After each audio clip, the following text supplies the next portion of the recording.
একটা প্রশ্ন অনর্গল বন্যার মতো আসতে থাকে, স্যার বলুন বায়োটেকনোলজির ফিউচার কি, জিওগ্রাফির ফিউচার কি?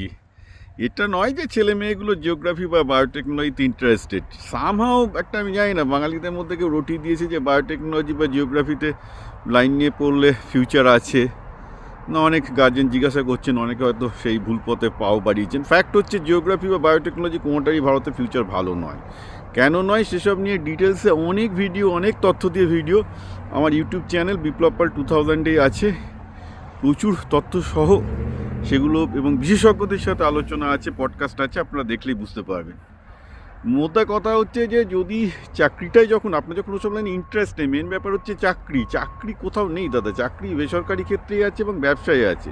সবাই আলটিমেটলি বিজনেসের সাথে রিলেটেড জিনিসই চাকরি পায়।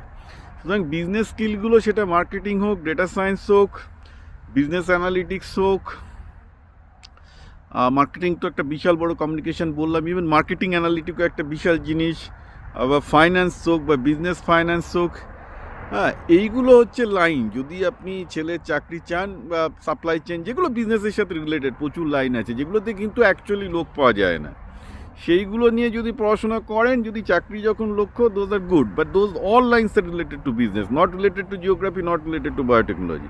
ইভেন কোনো বায়োটেকনোলজি ফার্মেও আমি যে সাবজেক্টগুলো বলছি, business analyst, supply chain, marketing, communication, এইগুলোর লোক অ্যাকচুয়ালি বায়োটেকনোলজির লোকের থেকে বেশি লাগে। মুশকিল হচ্ছে বাঙালি জানে না, বোঝে না, মুরগি হয়, টাকা দেয়, প্রাইভেটে পড়ায়, তারপর দেখা যায় ছেলে মেয়েটার ভবিষ্যৎ নষ্ট হয়। কী করা যাবে?